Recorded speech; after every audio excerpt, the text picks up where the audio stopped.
اب اس کے بعد یہ ہوتا ہے کہ یہاں پہ ریبلز جو ہیں، جو لوگ اس سیاسی تبدیلی سے ظاہر ہے بہت نالاں ہیں، وہ ہتھیار اٹھاتے ہیں، جنگ شروع ہو جاتی ہے، اور پھر جنگ میں کس طرح سے عام لوگوں کی زندگی بدلتی ہے، سرکار کے جاسوس کس طرح جاسوسی کرتے ہیں، عام لوگوں کی زندگی میں کس طرح کی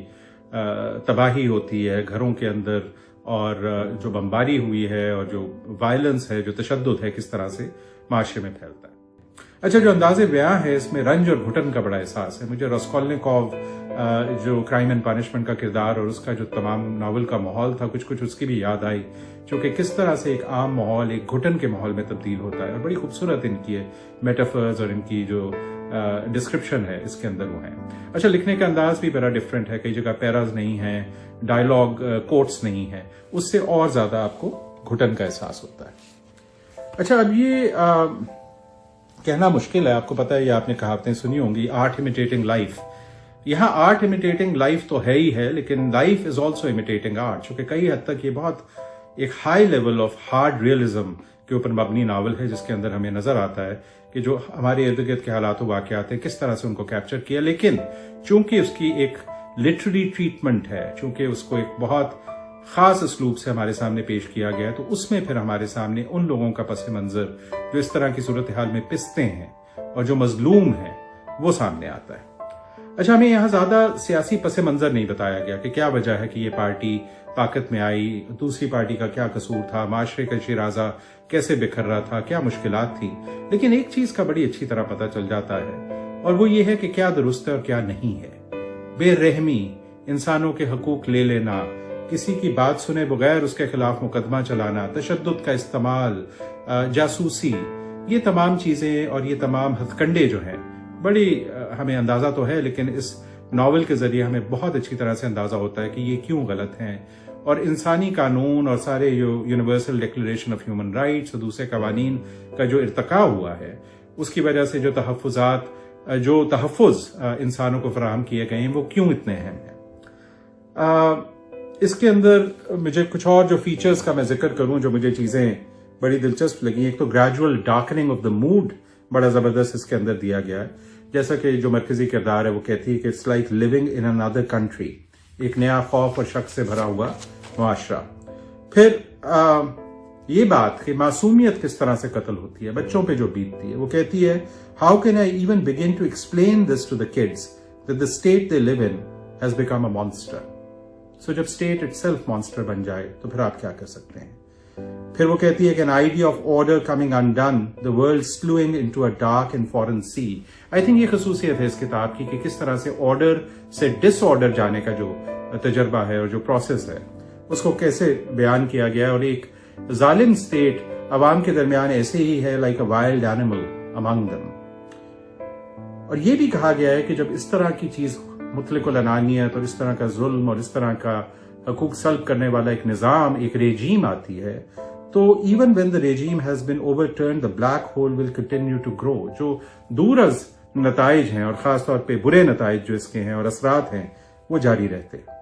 جہاں تک مہاجرین کی بات ہے، ایک بڑا خوبصورت جملہ ہے اس میں، history is a silent record of people who could not leave۔ اور پھر یہ جو پیغام ہے، people are entitled to live their lives۔ People are entitled to some small amount of peace۔ اچھا، اب یہ گفتگو ختم کرنے سے پہلے میں یہ کہتا چلوں دوبارہ سے کہ مایوسی کے اس اندھیرے میں بہرحال زندگی دکھائی گئی ہے کہ زندگی پھر بھی چلتی رہتی ہے، جیسا کہ علامہ نے کہا کہ جاوداں پہ ہم رواں، ہر دم جواں ہے زندگی۔ تو میں ایک تھوڑا سا اس کے اندر ایک ایکسرپٹ پڑھوں گا، اور جہاں ہمیں یہ پتہ چلتا ہے، اور بڑا آرٹ اور بڑا لٹریچر یہی کرتا ہے کہ زندگی کا المیہ بیان کرتا ہے، وہ کچھ نہ کچھ امید کی کرن بھی آپ کو فراہم کرتا ہے۔ سو ایک اس میں سے اقتباس میں آپ کے لیے پڑھوں گا جس سے آپ کو اس کی پروز کا بھی احساس ہوگا اور اس کے پیغام کا۔ She looks to the sky watching the rain as it falls through space and there's nothing to see in the ruined yard but the world insisting on itself, the cement's sedate crumbling giving way to the rising sap beneath, and when the yard is past there will remain the world's insistence, the world insisting it is not a dream, and yet to the looker there is no escaping the dream and the price of life that is suffering. And she sees her children delivered into a world of devotion and love and sees them damned to a world of terror, wishing for such a world to end, wishing for the world its destruction. And she looks at her infant son, this child who remains an innocent, and she sees how she has fallen afoul of herself and grows aghast, seeing that out of terror comes pity, and out of pity comes love, and out of love the world can be redeemed again. And she can see that the world does not end, that it is vanity to think the world will end during your lifetime in some sudden event, that what ends is your life and only your life, that what is sung by the prophets is but the same song, sung across time, the coming of the sword, the world devoured by fire, the sun gone down into the earth at noon and the world cast in darkness,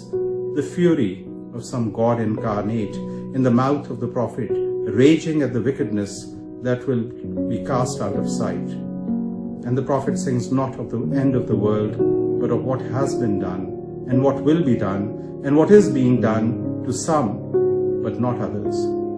That the world is always ending over and over again in one place but not another, and that the end of the world is always a local event. It comes to your country and visits your town and knocks on the door of your house and becomes to others but some distant warning, a brief report on the news, an echo of events that has passed into folklore. Prophet Song by Paul Lynch. Bahut shukriya.